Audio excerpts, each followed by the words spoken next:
ಹಾಡು already release ಆಗಿದೆ ಯೂಟ್ಯೂಬಲ್ಲಿ. ಜನರಿಗೂ ಕೂಡ ಇಷ್ಟ ಆಗುತ್ತೆ ಅಂತ ನಂಬಿದ್ದೀನಿ ನಾನು. ತುಂಬ ಪ್ರೀತಿಯಿಂದ ಮಾಡಿರುವಂಥ ಒಂದು ಸಿನಿಮಾ ರಿಷಬ್ ಶೆಟ್ಟಿ ಫಿಲ್ಮ್ಸಲ್ಲಿ. ಸರ್ಕಾರಿ ಆದ ತಕ್ಷಣ ಭರತರಾಜು ಈ ಸಿನಿಮಾದ ಕಥೆಯನ್ನು ತೊಗೊಂಬಂದಿದ್ರು. ಕೋವಿಡ್ ಆಯಿತು, ಸೊ ಹೀಗೆ ಕಾರಣಾಂತರಗಳಿಂದ ಮುಂದೆ ಹೋಗ್ತಾ ಹೋಗ್ತಾ 2 ಲಾಕ್ಡೌನ್ಗಳಾದ ಮೇಲೆ ಈ ಸಿನಿಮಾನ ಶುರು ಮಾಡುವಂಥ ಸಿಚುವೇಶನ್ ಬಂತು.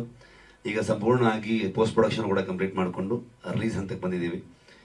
ಸೊ ನಿಮ್ಮೆಲ್ಲರ ಬೆಸ್ಟ್ ವಿಶಸ್ ಬೇಕು, ಎಲ್ಲರ ಹಾರೈಕೆ ಬೇಕು. ಈ ಸಿನಿಮಾ ಹೆಚ್ಚೆಚ್ಚು ಜನರಿಗೆ ತಲುಪಬೇಕು. ಆಮೇಲೆ SK ಉಮೇಶ್ ಸರ್ ಬಂದಿದ್ದಾರೆ. ಸರ್, ಕಾರ್ಯಕ್ರಮಕ್ಕೆ ಸ್ವಾಗತ. ದಯವಿಟ್ಟು ವೇದಿಕೆ ಮೇಲೆ ಬರ್ಬೇಕು ಸರ್. ಅವರು ಕೂಡ ಒಂದು ವಿಶೇಷ ಪಾತ್ರವನ್ನು ಮಾಡಿದ್ದಾರೆ ಸಿನಿಮಾದಲ್ಲಿ. ನಿಮ್ಮದು ಡೆಬ್ಯೂ ಸರ್ ಈ ಫಿಲ್ಮು. ಸೊ ಹಾಗಾಗಿ ತುಂಬ ಕಲಾವಿದರುಗಳು ತುಂಬ ಅದ್ಭುತವಾಗಿ ಮಾಡಿರುವಂಥ ಒಂದು ಸಿನಿಮಾ. ನನಗೆ ಈ ಸಿನಿಮಾ ಯಾಕೆ ಇಷ್ಟ ಅಂತಂದರೆ, ಒಂದು ಪೊಲೀಸ್ ಸಿಬ್ಬಂದಿಗಳ ಬಗ್ಗೆ ಬೇರೆ ಬೇರೆ ರೀತಿಯಾದಂತಹ ಸಿನಿಮಾಗಳು ಬಂದಿರುತ್ತೆ. ಆದರೆ ಅವರ ಪರ್ಸನಲ್ ಲೈಫ್ ಹೇಗಿರುತ್ತೆ, ಅವ್ರ ಇಮೋಷನ್ಸ್ ಏನು, ಯಾವುದೋ ಒನ್ ಸೈಡ್ ಮಾತ್ರ ನೋಡಿರ್ತೀವಿ ನಾವು. ಅವರ ಜೀವನದಲ್ಲಿ ಏನು ನಡೆಯುತ್ತೆ, ಅವರ ಬದುಕನ್ನು ಹೇಗೆ ಕಟ್ಕೊಂಡಿರ್ತಾರೆ, ಅವ್ರ ಸಂಸಾರ ಹೇಗಿರುತ್ತೆ. ಸೊ ಇವೆಲ್ಲದನ್ನ ಇಟ್ಕೊಂಡು ಒಂದು ಬೆಳಕು ಚೆಲ್ಲುವಂಥ ಒಂದು ಅದ್ಭುತವಾದಂಥ ಕತೆ.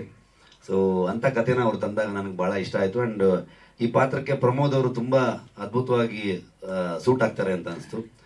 ಮತ್ತು ಭರತರಾಜು ಹೇಳಿದರು ಮುಂಚೆನೆ, ಸಿನಿಮಾ ಮಾಡಿದ್ರೆ ಫಸ್ಟ್ ಸಿನಿಮಾ ನಾನು ಪ್ರಮೋದ್ ಸರ್ ಜೊತೆಗೆ ಮಾಡ್ತೀನಂತ. ಬಟ್ ಅದನ್ನು ಸ್ವಲ್ಪ ನಾವು ಲಾಕ್ಡೌನಲ್ಲಿ ಓವರ್ಟೇಕ್ ಮಾಡಿ ನನ್ನ ಜೊತೆಗೆ ಮಾಡೋಂಗೆ ಆಗ್ಬಿಡ್ತು ಅವ್ರಿಗೆ. ಸೊ ಅಲ್ಟಿಮೇಟ್ಲಿ ಸೆಕೆಂಡ್ ಫಿಲ್ಮ್ ಮಾಡಿದ್ದಾರೆ ಭರತರಾಜ್ ಅವರು. ಇಡೀ ತಂಡಕ್ಕೆ ನನ್ನ ಕಡೆಯಿಂದ ಬೆಸ್ಟ್ ವಿಶಸ್. ಸೊ ಅಷ್ಟೇ, ಪ್ರೊಡ್ಯೂಸರ್ಗೆ ಮಾತಾಡೋದೇನಿಲ್ಲ. ಜನ ಥಿಯೇಟ್ರಿಗೆ ಬಂದು ಸಿನಿಮಾ ನೋಡ್ಬಿಟ್ರೆ ನಮ್ಗೆ ಅಷ್ಟೇ ಸಾಕು. ನಿರ್ದೇಶಕರಿಂದ ಶುರು ಮಾಡ್ಬೋದು ಅಂತ ಅಂದ್ಕೊಳ್ತೀನಿ.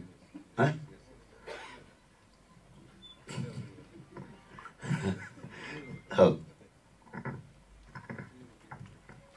ಎಲ್ರಿಗೂ ನಮಸ್ಕಾರ. ನನ್ನ ಹೆಸರು ಭರತರಾಜ್ ಅಂತ. ಲಾಸ್ಟ್ ಟೈಮ್ ಹೀರೋ ಟ್ರೈಲರ್ ನಾವು ಇದೇ ಜಾಗದಲ್ಲಿ ರಿಲೀಸ್ ಮಾಡಿದ್ವಿ.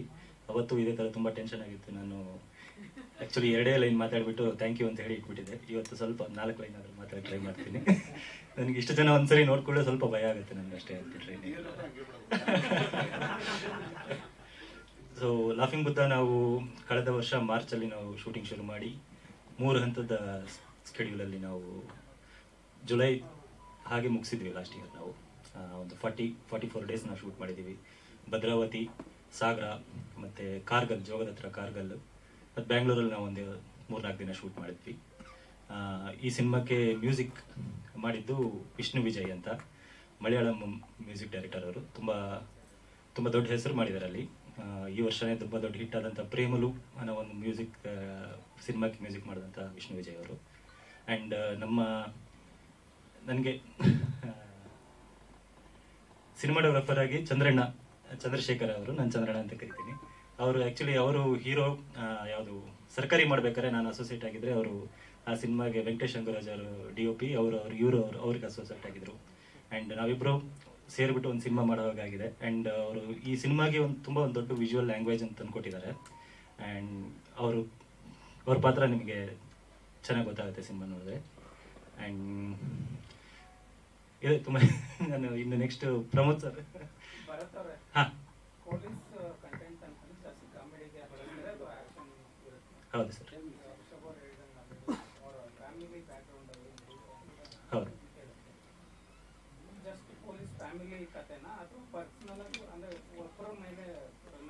ಇಲ್ಲ ಪರ್ಸನಲ್ ವಿಚಾರವಾಗಿ ಇರುತ್ತೆ. ಬಟ್ ಅದು ತುಂಬ ಫ್ಯಾಮಿಲಿ ಮೇಲೆ ಹೋಗಲ್ಲ. ಇದರಲ್ಲಿ ಹ್ಯೂಮರ್ ಇದೆ. ಕಾಮಿಡಿ ಅಂತಂದರೆ ಒಂದು ಲೈಟ್ ಆಗಿರುವಂಥ ಹ್ಯೂಮರ್ ಇದೆ, ಒಂದು ಡ್ರಾಮಾ. ಈಗ ಇವರು ಪ್ರಮೋದ್ ಅವರು ಪ್ಲೇ ಮಾಡ್ತಿರೋದು ಗೋವರ್ಧನ್ ಒಬ್ಬ ಹೆಡ್ ಕಾನ್ಸ್ಟೇಬಲ್ ಕ್ಯಾರೆಕ್ಟರ್. ಅವನ ಲೈಫ್ ಈ ಆ್ಯಕ್ಚುಲಿ ಸಾಂಗ್ ನೀವು ನೋಡಿದ್ದು ತುಂಬ ಒಂದು ಇಂಟ್ರೆಸ್ಟಿಂಗ್ ಪ್ಲೇಸಲ್ಲಿ ಬರುತ್ತೆ ಈ ಸಿನಿಮಾದಲ್ಲಿ. ಒಂದು ಸಿನಿಮಾಗೆ ಒಂದು ಇನ್ಸೈಟಿಂಗ್ ಇನ್ಸಿಡೆಂಟ್ ಅಂತೀವಲ್ಲ, ಈ ಸಾಂಗಿಂದ ಇಡೀ ಕಥೆಯಲ್ಲಿ ಒಂದು ಚೇಂಜ್ ಆಗುವಂಥ ಜಾಗ ಇದು. ಸಾಂಗ್ ಈಗ ಮುಖ್ಯವಾಗಿ ಒಂದು 3 ಜನದ ಲೈಫಲ್ಲಿ ಒಂದು ದೊಡ್ಡ ತಿರುವು ಪಡ್ಕೊಳುತ್ತೆ ಈ ಸಾಂಗ್ ಆದ್ಮೇಲಿಂದ. ಸೊ ಅವನ ಜರ್ನಿ ಇದಾದ್ಮೇಲಿಂದ ಅವ್ನು ಏನೇನಾಗುತ್ತೆ ಅನ್ನೋದನ್ನ ತೋರಿಸ್ಕೊಂಡು ಹೋಗಿದ್ದೀವಿ. ತುಂಬ ಹ್ಯೂಮರಸ್ ಆಗಿರುತ್ತೆ ಸರ್. ಹಾಂ, ಅದು ತುಂಬ ಇಂಟ್ರೆಸ್ಟಿಂಗ್ ಆಗಿದೆ. ಇದು ನಾನು ಜೋಗಿ ಸರ್ದು ಒಂದು ಬುಕ್ ಇತ್ತು, ಎಲ್ಲಾನು ಮಾಡೋದು ಹೊಟ್ಟೆಗಾಗಿ ಅಂತ. ಅವ್ರದ್ದೊಂದು ಪ್ರಬಂಧಗಳದ್ದು ಒಂದು ಬುಕ್. ಅವರು ಚಿಕಿತ್ಸಾ ಕೇಂದ್ರ, ಪ್ರಕೃತಿ ಚಿಕಿತ್ಸಾ ಕೇಂದ್ರಕ್ಕೆ ತೂಕ ಇಳಿಸ್ಕೊಳಕ್ ಹೋದಾಗ ಅಲ್ಲೇ ಅವ್ರಿಗಾಗಿದ್ದಂಥ ಒಂದು ಅನುಭವಗಳನ್ನ ತುಂಬ ಹ್ಯೂಮರಸ್ ಆಗಿತ್ತು. ನಾನು ಅದನ್ನ ಸಿನಿಮಾ ಮಾಡಬೇಕು ಅಂತ ಫಸ್ಟ್ ಅನ್ಕೊಂಡಿದ್ದು.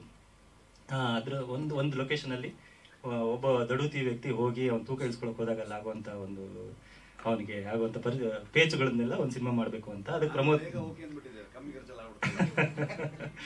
ಅದು ಪ್ರಮೋದ್ ಅದನ್ನ ಮಾಡಕ್ಕೆ ಹೋದಾಗ ಅದರಲ್ಲಿ ಅವರು ಸ್ವಗತವಾಗಿ ಬರ್ದಿತ್ತಲ್ಲ, ಅವ್ರದ್ದು ಅನುಭವ ಕಥನ ತರ ಇತ್ತು, ನಾನು ಹೋಗಿದ್ದು ಅಂತ. ಸೊ ಇದು ಕ್ಯಾರೆಕ್ಟರ್ ನಾವು ಯಾರಾದ್ರೂ ಒಂದ್ ಬೇರೆ ಆಗಿದ್ರೆ ಚೆನ್ನಾಗಿರುತ್ತೆ, ಇವನ್ ಏನಾಗಿರ್ಬೋದು ಬಂದಿರೋ ವ್ಯಕ್ತಿ ಅಂತ. ಅಂದ್ರೆ ಒಂದು ನಾನು ಸಿನಿಮಾ ಬರೀಬೇಕಾದ್ರೆ ಯೂಶಲಿ ಮೇನ್ ಪ್ರೊಟಾಗನಿಸ್ಟ್ ಪ್ರೊಫೆಷನ್ ತುಂಬಾ ಇಂಪಾರ್ಟೆಂಟ್ ಆಗುತ್ತೆ. ಆ ಪ್ರೊಫೆಷನ್ ಇಂದನೇ ಅವ್ರು ಕೆಲವೊಂದು ನಮಗೆ ಕಥೆಗಳದ್ದು ಚೇಂಜಸ್ ಆಗೋಂತ ಸುಮಾರು ಇದ್ದಿರ್ತವೆ. ಸೊ ಇವ್ನು ಏನಾಗಿರ್ಬೋದು, ಒಂದು PT ಮಾಸ್ಟರ್ ಆಗಿದ್ರೆ ಹೆಂಗೆ, ಅಥವಾ ಇನ್ನೊಂದು ಕಿರಾಣಿ ಅಂಗಡಿಯಲ್ಲಿ ಇದ್ರೆ ಹೆಂಗೆ, ಆ ತರದ್ದೆಲ್ಲ ಯೋಚನೆ ಮಾಡ್ತಾ ಇರ್ಬೇಕಾದ್ರೆ ನಾನು ಒಂದು ವಿಡಿಯೋ ನೋಡಿದೆ ಯೂಟ್ಯೂಬ್ ಅಲ್ಲಿ.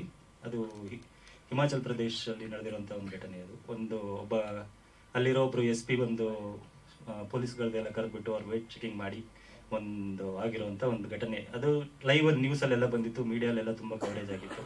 ನಾನು ಅದ್ರ ಕಮೆಂಟ್ಸ್ ಚೆಕ್ ಮಾಡ್ತಾ ಇದ್ದೆ.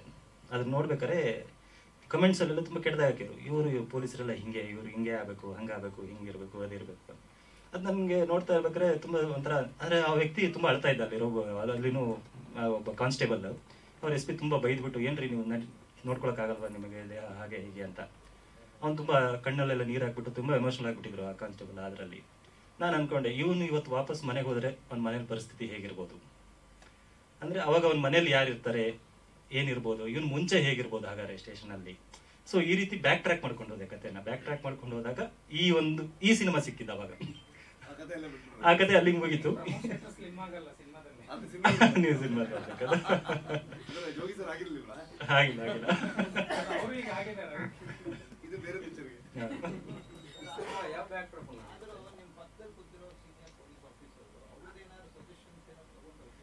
ಹೌದು. ಆಕ್ಚುಲಿ ಇವ್ರಿಗೆ ಅಂದ್ರೆ ನಾನು ಇವ್ರ ಕತೆ ನರೇಟ್ ಮಾಡಕ್ ಹೋದಾಗ ಇವ್ರಿಗೆ ತುಂಬಾ ಖುಷಿ ಆಯ್ತು.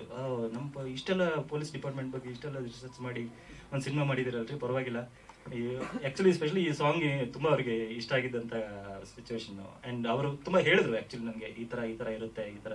ಬಟ್ ಅವ್ರು ಹೇಳಿದ್ದೆಲ್ಲ ಮಾಡಕ್ ಆಗಲ್ಲ, ಅದಕ್ಕೋಸ್ಕರ ಅವ್ರು ತುಂಬಾ ಏನೋ ಬೇರೆ ಎಲ್ಲ ಹೇಳಿದ್ರು. ಹೌದೌದು. ಮಾಡ್ಬೋದು. ಇದೊಂದು ಫಂಕ್ಷನ್ ಅಲ್ಲ ಸರ್, ಅದೊಂದು ಆತ್ಮೀಯ ಮಿಲನ ಕಾರ್ಯಕ್ರಮ ಅಂತ. ಪೊಲೀಸರು ಫ್ಯಾಮಿಲಿ ಗೆಟ್ ಟುಗೆದರ್ ಅಂತ ಆಗುತ್ತೆ ಅಲ್ಲಿ. ಊರ್ ವೈಸ್ ನನ್ಗೆ ಮಾಲ್ಗುಡಿ ಡೇಸ್ ತುಂಬಾ ಇನ್ಸ್ಪೈರ್, ನನ್ ತುಂಬಾ ಇಷ್ಟ ಆಗುವಂತ ಇದ್ರದ್ದು. ಹೆಂಗೆ ಶಂಕರ್ ನಾಗ್ ಅವರು ಒಂದು ಮಾಲ್ಗುಡಿ ಅಂತ ಒಂದು ಊರನ್ನ ಕ್ರಿಯೇಟ್ ಮಾಡಿದ್ರು. ಆಕ್ಚುಲಿ ಈ ಫಿಲ್ಮ್ ಒಂದು ವೈಬ್ ನಿಮ್ಗೆ ಅದೇ ತರ ಅನ್ಸುತ್ತೆ. ನಾನು ಇದಕ್ಕೆ ನೀರೂರು ಅಂತ ಒಂದು ಫಿಕ್ಷನಲ್ ಟೌನ್ ಫಿಕ್ಸ್ ಮಾಡಿದೀನಿ. ನಿಮ್ಗೆ ಆಲ್ಮೋಸ್ಟ್ ನಾನು ಸ್ವಲ್ಪ ಒಂದು ಫ್ಲೇವರ್ನ ಅದೇ ರೀತಿ ತರಕ್ಕೆ, ಇಲ್ಲಿ ಕ್ಯಾರೆಕ್ಟರ್ಗಳು, ಪಾತ್ರಗಳು ಬಿಹೇವ್ ಮಾಡೋದಾಗ್ಲಿ, ಅವ್ರ ನಡುವೆ ಇರೋ ಆ ಕಥೆಯಲ್ಲಿ ಏನ್ ನಡೆಯುತ್ತೆ ಅದೆಲ್ಲ ನಿಮ್ಗೆ ಸ್ವಲ್ಪ ಆ ವೈಬ್ ಸಿಗುತ್ತೆ ನಿಮಗೆ. ಮಾಲ್ಗುಡಿ ಡೇಸ್ ಒಂದು ಹ್ಯೂಮರ್ ಇತ್ತಲ್ಲ, ಅದ್ರದ್ದೊಂದು ಟ್ರೀಟ್ಮೆಂಟ್ ಇತ್ತಲ್ಲ, ಸ್ವಲ್ಪ ನಾನು ಅದನ್ನ ತರಕ್ ಟ್ರೈ ಮಾಡಿದ್ದೆ. ನನಗೆ ತುಂಬಾ ಫೇವ್ರೇಟ್ ಅವರು ಮಾಲ್ಗುಡಿ ಡೇಸ್ ಆಗ್ಲಿ, ಆಮೇಲೆ RK ನಾರಾಯಣ್ ಅವರಾಗ್ಲಿ, ಮತ್ತೆ ತೇಜಸ್ವಿ ಅವರು. ನನ್ಗೆ ತೇಜಸ್ವಿ ಅವರ ಬರಹಗಳಲ್ಲಿರುವಂತ ಫ್ಲೇವರ್ನ ನಾನು ಸ್ಕ್ರೀನ್ ಮೇಲೆ ತರಕ್ ಟ್ರೈ ಮಾಡಿದ್ದೆ. ಲಾಫಿಂಗ್ ಬುದ್ಧ ಆಕ್ಚುಲಿ ಲಾಫಿಂಗ್ ಬುದ್ಧಾಯಿ ಅಂತೇಳಿ ಒಬ್ಬ ವ್ಯಕ್ತಿ ಚೈನಾದಲ್ಲಿ ಇದ್ದಂತ ಒಬ್ಬ. ಆ ವ್ಯಕ್ತಿ ಆಕ್ಚುಲಿ ಬುದ್ಧಗೆ ಅವ್ರಿಗೇನ್ ಸಂಬಂಧ ಇಲ್ಲ. ಅವನೇನಂದ್ರೆ ಅವ್ನು ಎಲ್ಲಿ ಹೋಗ್ತಾನೆ ಅವ್ನ್ ಖುಷಿ ಇರುತ್ತೆ. ಅವನು ಓದಲ್ಲೆಲ್ಲ ಖುಷಿನ ಸಂತೋಷನ ತಗೊಂಡು ಹೋಗುತ್ತೆ. ಅವನ ಜೊತೆಗೆ ಯಾವಾಗಲೂ ಒಂದು ಬ್ಯಾಗ್ ಇರುತ್ತೆ. ಆ ಬ್ಯಾಗ್ ತುಂಬಾ ಒಂದು ತಿಂಡಿಗಳು ಇಟ್ಕೊಂಡಿರ್ತಾನೆ. ಅದನ್ನೆಲ್ಲ ಹೋಗೋರ್ಗೆಲ್ಲ ಮಕ್ಕಳಿಗೆಲ್ಲ ಕೊಡೋದು, ಇದ್ ಮಾಡೋದು, ಅವ್ನು ಚೆನ್ನಾಗಿ ತಿನ್ನೋದು. ಅಂಡ್ ತುಂಬಾ ಹ್ಯಾಪಿ ಆಗಿರುತ್ತೆ. ಏನಾದ್ರೂ ಅವ್ನು ಹ್ಯಾಪಿ ಆಗಿರ್ತಾನೆ, ಇನ್ನೊಬ್ರಿಗೆ ತಿನ್ನಿಸ್ತಾನೆ, ಅವ್ನು ತಿಂತಾನೆ, ಖುಷಿಯಾಗಿರ್ತಾನೆ, ನಗ್ತಾ ಇರ್ತಾನೆ. ಈ ಕ್ಯಾರೆಕ್ಟರ್ ಸ್ವಲ್ಪ ಅದೇ ರೀತಿಯಾಗಿರುತ್ತೆ ಬಿಗಿನಿಂಗ್.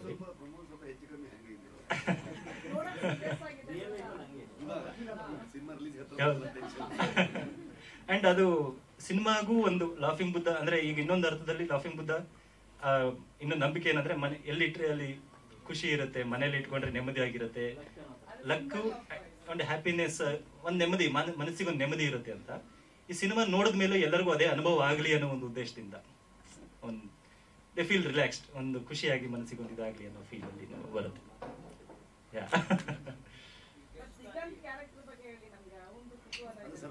ಅದು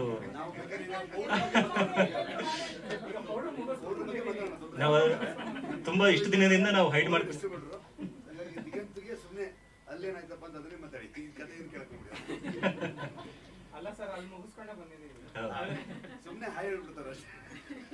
ತುಂಬಾ ಹೈಡ್ ಮಾಡಿದ್ವಿ ನಾವು. ಆಕ್ಚುಲಿ ರಿವೀಲ್ ಮಾಡಕ್ ಹೋಗ್ಲಿಲ್ಲ ನಾವು ಇಲ್ಲಿವರೆಗೂ.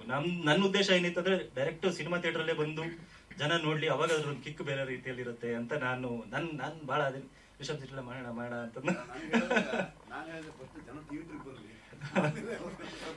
ನಿಮಗೆ ಥಿಯೇಟರ್ಲ್ಲೇ ಡೈರೆಕ್ಟ್ ಆಗಿ ನೋಡ್ಬಿಟ್ಟಿದ್ರೆ ಅದ್ರದ್ದು ಇನ್ನೊಂದು ಇಂಪ್ಯಾಕ್ಟ್ ಬೇರೆ ರೀತಿಯಲ್ಲಿ ಇರುತ್ತೆ ಅಂತ ನಾನು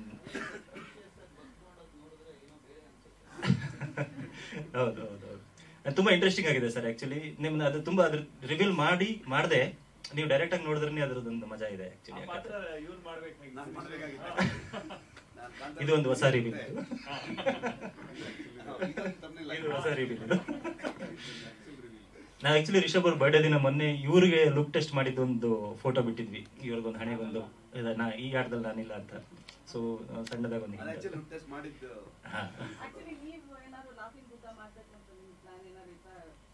ನನಗೆ ಬಹಳ ಇಷ್ಟ ಆಗಿತ್ತು ಕ್ಯಾರೆಕ್ಟರ್, ನನಗೆ ಬಹಳ ಇಷ್ಟ ಆಗಿತ್ತು ಆಕ್ಚುಲಿ, ಸ್ಪೆಷಲಿ ದಿಗಂತ್ ಅವರು ಪ್ಲೇ ಮಾಡಿರೋ ಕ್ಯಾರೆಕ್ಟರ್. ನಾನು ಸುಮಾರಷ್ಟು ಅದಕ್ಕೆ ವರ್ಕ್ ಕೂಡ ಮಾಡಿಕೊಂಡು ಭರತ್ ಅವ್ರಿಗೆ ಎಕ್ಸ್ಪ್ಲೈನ್ ಮಾಡ್ತಾ ಇದ್ದೆ, ಈ ಸೀನ್ ಹಿಂಗ್ ಮಾಡೋಣ, ಈ ಸೀನ್ ಹಿಂಗ್ ಮಾಡೋಣ, ನಾನು ಈ ತರ ಇದು ಮಾಡಲ್ಲ ಅಂತ. ಸೊ ಲುಕ್ ಟೆಸ್ಟ್ ಮಾಡ್ಬೇಕಾದ್ರೆ ಒಂದು ಚಿಕ್ಕದಾಗಿ ಇವರು ಯಾರು ತೇಜು ಅವರು ಇದ್ರು, ಅವ್ರದ್ದು ಲುಕ್ ಟೆಸ್ಟ್ ಆಗ್ತಿತ್ತು. ಅಲ್ಲೊಂದು ಡೈಲಾಗ್ ಇಟ್ಕೊಂಡೆಲ್ಲ ರಿಹರ್ಸಲ್ಸ್ ಎಲ್ಲ ಮಾಡಿದ್ವಿ ನಾವು. ಸೊ ತುಂಬಾ ನಗ್ತಿದ್ರು ಅವ್ರು ಆ ದಿವಸ. ಸೊ ತುಂಬಾ ಇಷ್ಟ ಆಯ್ತು ನನಗೆ. ಬಟ್ ನನಗೆ ಕಾಂತಾರದ ಕೆಲಸಗಳು ತುಂಬಾ ಇರೋದ್ರಿಂದ ನನಗೋಸ್ಕರ ಇವ್ರು ಕಾಯೋದು ಮತ್ತೆ ಸಿನಿಮಾ ಲೇಟ್ ಆಗುತ್ತೆ. ಆಲ್ರೆಡಿ ತುಂಬಾ ಸರ್ಕಾರಿ ಆದ ತಕ್ಷಣನೇ ಮಾಡ್ಬೇಕಾಗಿದ್ದಿತ್ತು ಸಿನಿಮಾ. ಪ್ರಮೋದು ಈ ಹೊಟ್ಟೆ ಬೆಳೆಸ್ಕೊಂಡು ತಿರುಗ್ಬೇಕು ಅನ್ನೋ ಕಾರಣಕ್ಕೆ ಒಳ್ಳೆ ಮಜಾ ಹೊಡ್ಕೊಂಡು ತಿರುಗ್ತಾ ಇದ್ರು. ಸೊ ಹಾಗಾಗಿ ಅದು ಒಂದು ಇದಿತ್ತು, ಅವ್ರಿಗೆ ಇದನ್ನು ಫಿನಿಶ್ ಮಾಡ್ಲೇಬೇಕಾಗಿತ್ತು. ಹಾಗಾಗಿ ನಾನು ಹಿಂದೆ ಸರದೆ. ಅಲ್ಲಿಗೆ ಅದ್ಭುತ ಕಲಾವಿದ ದಿಗಂತ್ ಅವ್ರು ಬಂದ್ರು. ಅವ್ರು ಬಂದ್ಮೇಲೆ ಆ ಪಾತ್ರ ಬೇರೆನೇ ಒಂದು ಲೆವೆಲ್ಗೆ ಹೋಗಿದೆ. ಖಂಡಿತವಾಗ್ಲೂ ನೀವೆಲ್ಲರೂ ದಿಗಂತ್ ಪಾತ್ರನ ತುಂಬಾ ಇಷ್ಟಪಡ್ತೀರಾ. ಪಾಪ ಅವಾಗ ಕಾಲ್ ಬೇರೆ ಏಟ್ ಮಾಡ್ಕೊಂಡಿದ್ರು, ಅದೇ ಕಾಲೇಟಲ್ಲೇ ಇಡೀ ಸಿನಿಮಾ ಶೂಟ್ ಮಾಡಿದಾರೆ ಅವರು. ಸೊ ತುಂಬಾ ಕಾಂಟ್ರಿಬ್ಯೂಷನ್ ಇದೆ ಅವ್ರದ್ದು. ನನಗೆ ಖಂಡಿತವಾಗ್ಲೂ ಡಿಪಾರ್ಟ್ಮೆಂಟ್ ಅಲ್ಲಿ ಇರುವಂತಹ ಕೆಳವರ್ಗದ ಸಿಬ್ಬಂದಿಗಳು ಏನಿದ್ದಾರೆ ಅವ್ರಿಗೆ ಇದನ್ನು ಡೆಡಿಕೇಟ್ ಮಾಡ್ಬೇಕಂತ ಬಹಳ ಆಸೆ ನನಗೆ. ಅದು ಎಷ್ಟು ಮಟ್ಟಿಗೆ ಆಗುತ್ತೆ ಅಂತ ಗೊತ್ತಿಲ್ಲ. ಬಟ್ ಸಿನಿಮಾನ ಮೊದಲು ನಾನು ಡಿಪಾರ್ಟ್ಮೆಂಟ್ ಅವ್ರಿಗೆ ತೋರಿಸ್ಬೇಕಂತ ಆಸೆ ಇರೋದು. ನಾನು ಹೇಳಿದಾಗೆ ಅವರ ಫ್ಯಾಮಿಲಿ ವಿಚಾರಗಳಾಗ್ಬೋದು, ಸ್ಟೇಷನ್ ಏನ್ ನಡೆಯುತ್ತೆ, ಅವ್ರ ಇವು ಗೋರ್ಧನ್ ಅನ್ನುವಂಥ ಪಾತ್ರದ ಸುತ್ತ ಏನೇನಾಗುತ್ತೆ, ಅದೆಲ್ಲವೂ ತುಂಬಾ ಅಚ್ಚುಕಟ್ಟಾಗಿ ಅದ್ಭುತವಾಗಿ ಹೇಳ್ಕೊಂಡು ಬಂದಿದ್ದಾರೆ. ಪೊಲೀಸರ ಬಗ್ಗೆ ಜನರಿಗೆ ಹೊರಗಡೆಗೆ ತುಂಬಾ ನೆಗೆಟಿವ್ ಇರುತ್ತೆ. ನಾನು ಅದನ್ನ ಭರತ್ ಅವ್ರು ಆವಾಗಲೇ ಹೇಳಿದಾಗೆ ಸತ್ಯಮೇವ ಜಯತೆ ಅನ್ನೋ ಒಂದು ಕಾರ್ಯಕ್ರಮದಲ್ಲಿ ಇದ್ರ ರಿಸರ್ಚ್ ಮತ್ತೆ ಚರ್ಚೆಯಲ್ಲಿದ್ವಿ ನಾವು. ಅವಾಗ ಒಂದಷ್ಟು ವಿಡಿಯೋಸ್ಗಳು ಬರ್ತಾ ಇತ್ತು, ನೋಡ್ತಾ ಇದ್ವಿ. ನೋಡಿದಾಗ ಒಬ್ರು ಸುಪೀರಿಯರ್ ಒಬ್ರು ಆಫೀಸರ್ ಒಬ್ರು ಅದ್ರ ಬಗ್ಗೆ ಎಕ್ಸ್ಪ್ಲೈನ್ ಮಾಡಿದ್ರು. ಪೊಲೀಸಿಂಗ್ ಆಗ್ಬೇಕಾದ್ರೆ ಪೊಲೀಸ್ ಡಿಪಾರ್ಟ್ಮೆಂಟ್ ಅಲ್ಲಿ ಇದ್ದಾಗ ಆ ಸುತ್ತಮುತ್ತ ಅವ್ರಿಗೆ ಎವ್ರಿ ಡೇ ಟು ಡೇ ಅವರು ಡೀಲ್ ಮಾಡದೆ ತುಂಬಾ ಕಳ್ಳರು, ಸುಳ್ಳು, ಮತ್ತೊಂದು ಕೊಲೆಗಾರರು, ಈ ತರದಂತಹ ಒಂದಷ್ಟು ಕ್ಯಾರೆಕ್ಟರ್ಗಳನ್ನ ಅವರು ಎವ್ರಿ ಡೇ ಅವರು ಅವ್ರ ಜೊತೆಗೆ ಇಂಟ್ರಾಕ್ಟ್ ಮಾಡ್ತಾ ಇರ್ತಾರೆ. ಆಬ್ವಿಯಸ್ಲಿ ನಿಮ್ಗೆ ನೀವು ಯಾರೋ ಒಳ್ಳೆಯವ್ರ ಸಹವಾಸ ಮಾಡಿದ್ರೆ ಒಳ್ಳೆ ವಿಚಾರಗಳನ್ನ ಮಾತಾಡ್ತೀವಿ, ಕೆಟ್ಟವ್ರ ಸಹವಾಸ ಮಾಡಿದ ತಕ್ಷಣ ಕೆಟ್ಟ ವಿಚಾರಗಳನ್ನ ಮಾತಾಡ್ತೀವಿ. ಬಿಹೇವಿಯರ್ ಚೇಂಜ್ ಆಗುತ್ತೆ, ಕೆಲವರಿಗೆ ಪರ್ಸನಾಲಿಟಿ ಓವರ್ಲ್ಯಾಪ್ಗಳಾಗುತ್ತೆ. ಈ ತರ ಮನುಷ್ಯನಿಗೆ ಮಾಮೂಲಾಗಿ ನಡೆಯುವಂತ ವಿಚಾರನೆ. ಅಷ್ಟು ಜನರನ್ನ ಅವರು ಇಂಟ್ರಾಕ್ಟ್ ಮಾಡಿದಾಗ ಖಂಡಿತವಾಗ್ಲೂ ಒಂದು ನೆಗೆಟಿವ್ ವೈಬ್ ಇರುತ್ತೆ. ಸೊ ಹಂಗಾಗಿ ಅವರು ಹಾರ್ಶ್ ಆಗ್ಲೂಬಹುದು ಸಮಟೈಮ್ಸ್. ಆಮೇಲೆ ಅವ್ರಿಗೆ ರೆಸ್ಟ್ ಇರಲ್ಲ, ಅಂದ್ರೆ ರಜೆಗಳು ಹೇಳಕ್ಕಾಗಲ್ಲ, ಮನೆ ಬಿಟ್ಟು ಎಲ್ಲಿಂದ ಎಲ್ಲಿಗೂ ಹೋಗ್ಬೇಕು ಇನ್ವೆಸ್ಟಿಗೇಟ್ ಮಾಡ್ಕೊಂಡು. ಈ ತರದೆಲ್ಲ ಸುಮಾರಷ್ಟು ಜನ, ನನಗೂ ಪೊಲೀಸ್ ಡಿಪಾರ್ಟ್ಮೆಂಟ್ ಅಲ್ಲಿ ತುಂಬಾ ಜನ ಸ್ನೇಹಿತರುಗಳು ಇರೋದ್ರಿಂದ ಅದನ್ನು ಕೂಡ ನಾನೆಲ್ಲ ಕೇಳಿದ್ದೆ. ಸೊ ಇದು ತುಂಬಾ ಚೆನ್ನಾಗಿರುತ್ತೆ ಜನರಿಗೆ. ಇವತ್ತು ಜನ ನೋಡದೇ ಇರುವಂತ ಒಂದು ಪೊಲೀಸ್ ಡಿಪಾರ್ಟ್ಮೆಂಟಿನ ಒಂದು ಮುಖವನ್ನ ಎಕ್ಸ್ಪ್ಲೋರ್ ಮಾಡೋದು ಬಹಳ ಇಂಟ್ರೆಸ್ಟಿಂಗ್ ಇರುತ್ತೆ ಆಡಿಯನ್ಸ್ಗೆ ಅನ್ನುವಂತ ಥಾಟ್ ಅಲ್ಲಿ ಸಿನಿಮಾ ಮಾಡಿದ್ವಿ. ಸೊ